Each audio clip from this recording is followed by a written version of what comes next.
the curse of seeing too much, too clearly. What if I told you that genius isn't a gift, it's a sentence? That the very mind capable of seeing what others cannot is also doomed to suffer what others won't. That's the paradox Schopenhauer forces us to face. Genius, he believed, is not a matter of intelligence alone, it's a heightened sensitivity to reality, a deeper and more painful awareness of the world's fundamental nature. While others live inside distraction, ambition, ego, and routine, the genius sees through it all, like a mirror with no dust. But ask yourself, what happens to a person who sees the truth too clearly? What happens when illusions no longer protect you? That's where the tragedy begins. Schopenhauer didn't romanticize genius. He warned us. He saw its loneliness, its despair, its existential cost. And in this video, we're going to explore why being extraordinary often means being extraordinarily alone, and why the brilliance of genius is often inseparable from the darkness it tries to escape. Click subscribe to this channel to get more profound insights. Let's take a step back. Most people think genius is glamorous. We picture the prodigy, the innovator, the artist whose talent dazzles the world. But Schopenhauer reminds us, genius isn't about dazzling, it's about perceiving. And what the genius perceives is not just beauty or truth, but suffering. Deep, inescapable, universal suffering. Why? Because genius sees the world with fewer filters. While others are distracted by goals, games, and gossip, the genius sees the underlying futility, the endless cycle of desire and disappointment that drives human life. They see that no pleasure lasts, no achievement satisfies for long, no love escapes the decay of time. And once you see that, you can't unsee it. You can't return to the blissful ignorance that shields so many from despair. That's why Schopenhauer said the genius lives as a stranger in the world, aware of things others refuse to acknowledge and unable to live as they do. And here's where the real tragedy arises. The genius is not just isolated by intellect, but by emotional clarity. Imagine being in a room where everyone is laughing at a joke you don't find funny, not because you're joyless, but because you understand the deeper implications of that joke. You see the cruelty behind the humor, the fear behind the laughter, the pain behind the performance. And so you sit silent while others celebrate. That's what life often feels like for those who see too deeply. It's not that they're sad by nature, it's that the world, when truly examined, doesn't offer the comfort that others pretend it does.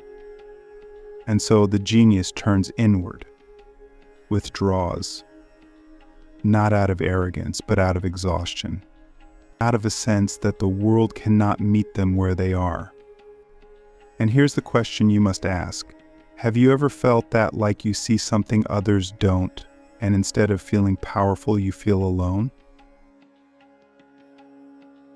Now let's talk about the weight of thought. For most people, thinking is a tool. They use it to solve problems, plan their day, win arguments.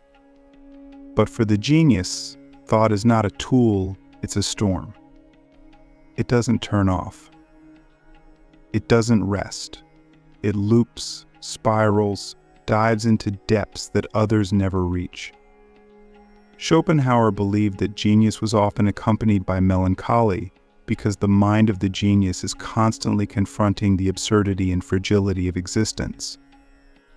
They can't help but notice the suffering of animals, the hypocrisy of society, the futility of war, the tragedy of aging, the inevitability of death. They are tormented not by their own misery, but by the sheer volume of misery in the world. And with this perception comes a terrible burden.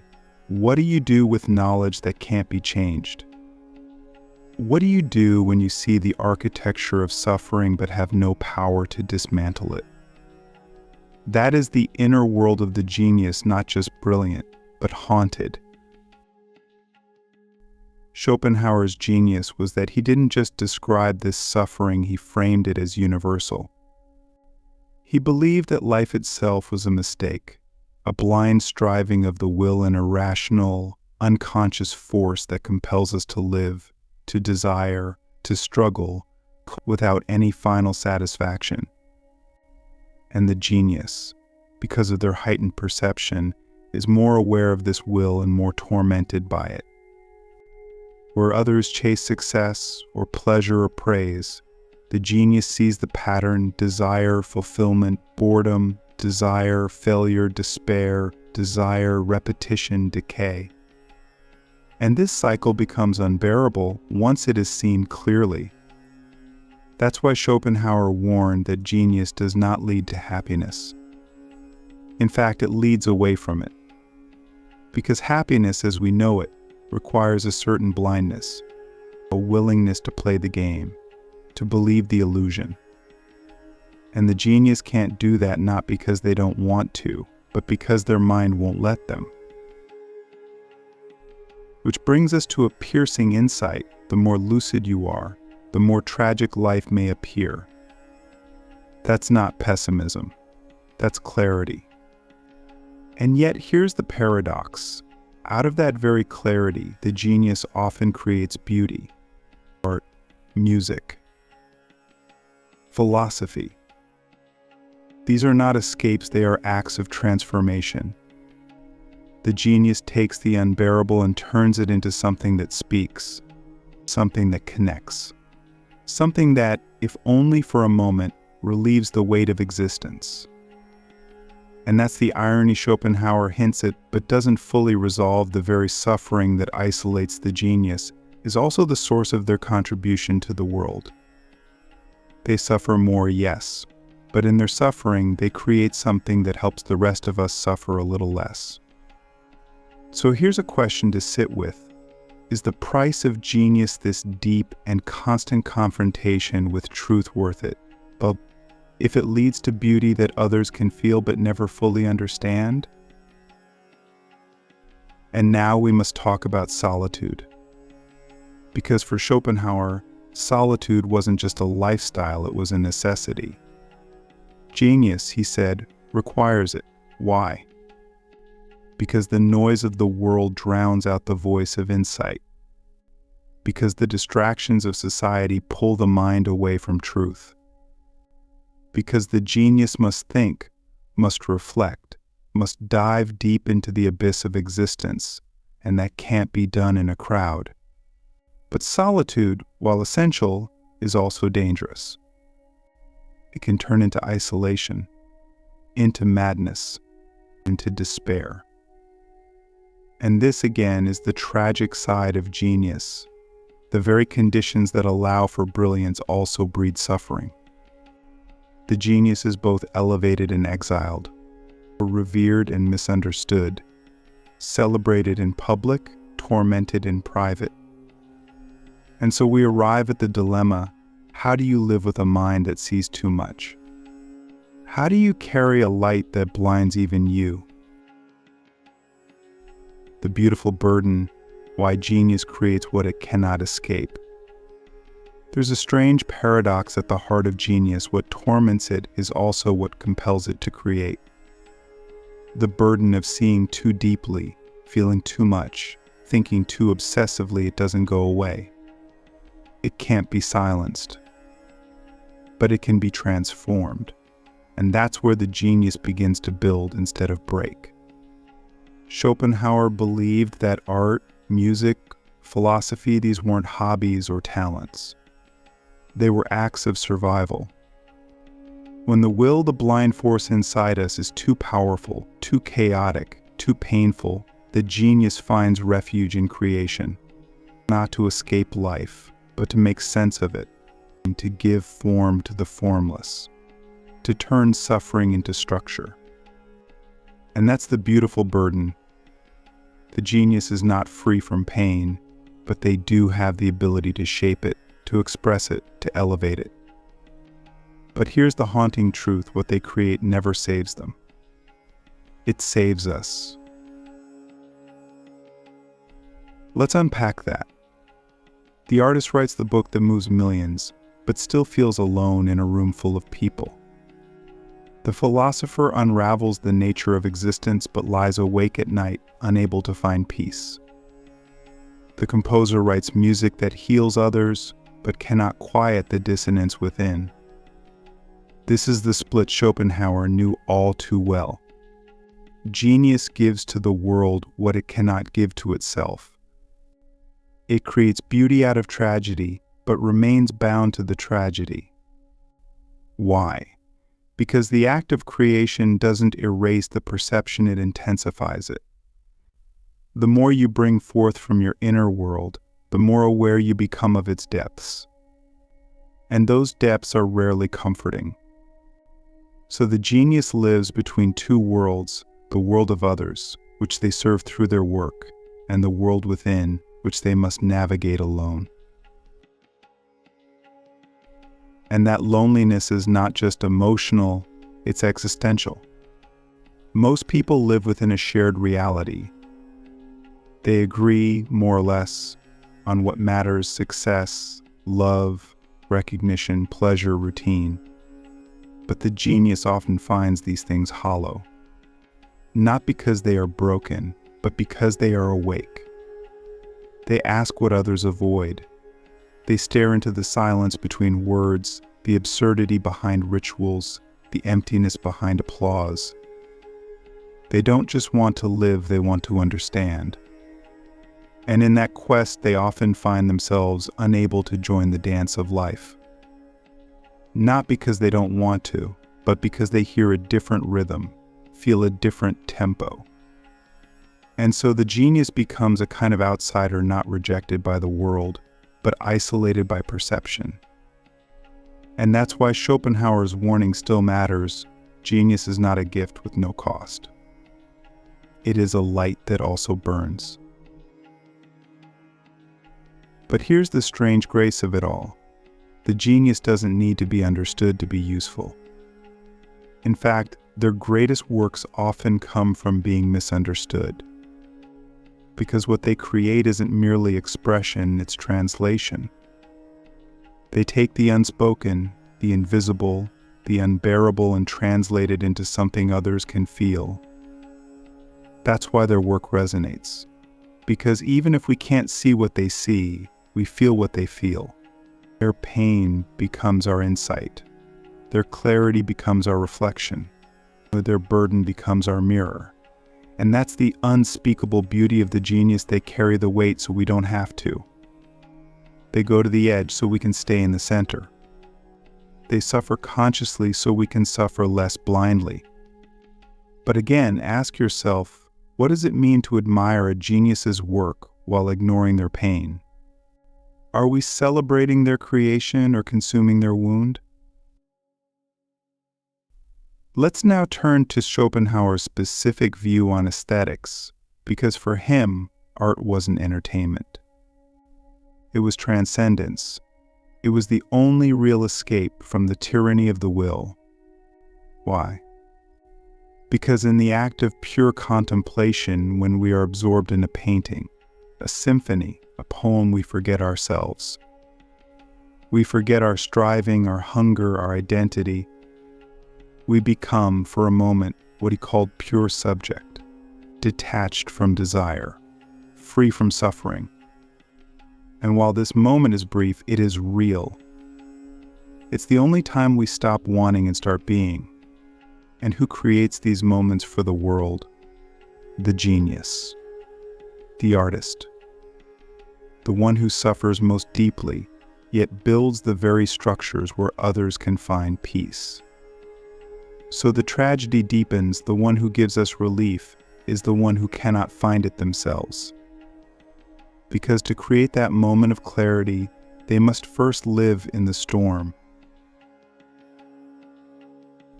And yet, the genius keeps creating. Not because they are strong, but because they have no other choice. Creation is not a luxury, it's a necessity, a compulsion, a means to survive the burden of their own mind. The philosopher doesn't write to impress you, they write to stay sane. The musician doesn't compose to win awards, they compose to keep from drowning. The writer doesn't tell stories to entertain, they tell stories to stitch their own soul back together. And ironically, the more personal their suffering, the more universal their art becomes. Because suffering is the one experience we all share. We might not share the depth, but we understand the shape. That's why the genius, even in isolation, touches the world. And so the genius becomes a paradox, the loneliest person in the room and the one who brings everyone together. But there's another layer to this burden, the burden of expectation. Once the genius creates something extraordinary, the world demands more. More insight, more art, more performance. And this demand can become a prison. The genius begins to feel like a tool, a product, a phenomenon rather than a person. Their humanity is eclipsed by their function. Their suffering is ignored in favor of their output.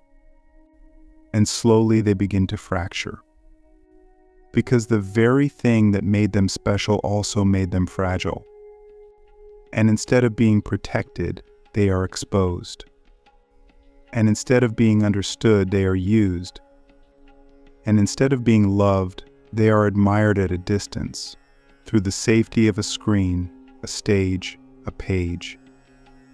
So ask yourself this: do we truly value the genius, or just the gifts they bring? And what happens to a soul that is only seen through what it produces? And here lies the final truth of Schopenhauer's warning. Genius is not just a rare talent, it is a rare burden, and few survive it intact.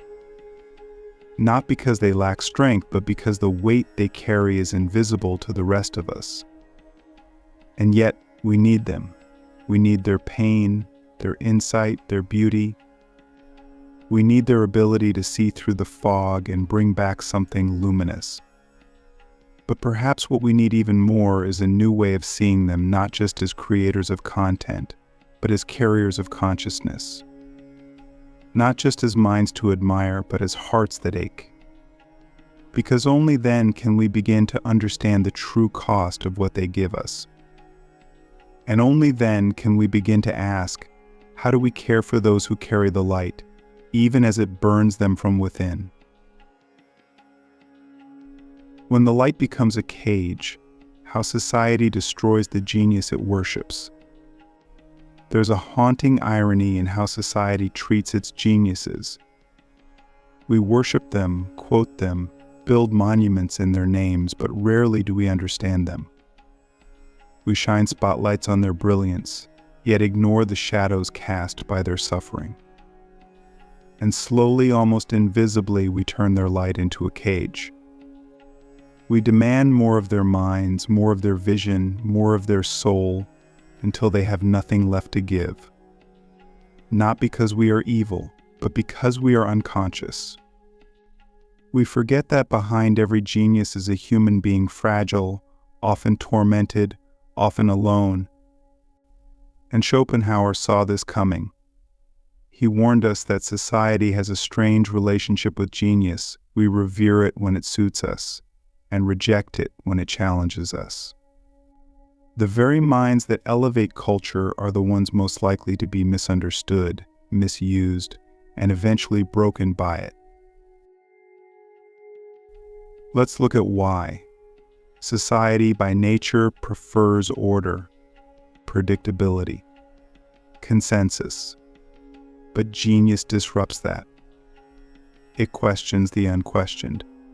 It sees through the illusions that keep most people comfortable. And that makes the genius dangerous, not because they intend harm, but because they reveal truths that others aren't ready to face. So what does society do? It tries to control the genius, to package them, and to monetize them. or worse, it isolates them. The genius becomes either a brand or a threat. Their work is consumed, but their voice is often silenced. And this is the tragedy. Society demands the fruits of genius, but not the person behind it. The moment the genius refuses to conform, they are labeled difficult, unstable, or irrelevant. And here's the question we dare not ask. How many of the world's greatest minds have we destroyed simply because they refused to be what we wanted them to be? And it starts early. The genius child is often punished for their difference. They ask too many questions. They don't follow the rules. They think in strange ways. And instead of being nurtured, they're corrected. Instead of being encouraged, they're disciplined. They're told to fit in, to be normal, to stop overthinking. And so from the beginning, the genius learns that their mind is a liability, that their insight is a threat, that their depth must be hidden. But a mind like that can't stay hidden forever. It will either explode outward in a burst of creation or inward into self-destruction. And that's the fork in the road. Some geniuses become icons. Others become ghosts. And often they're the same person, just viewed at different stages of their descent.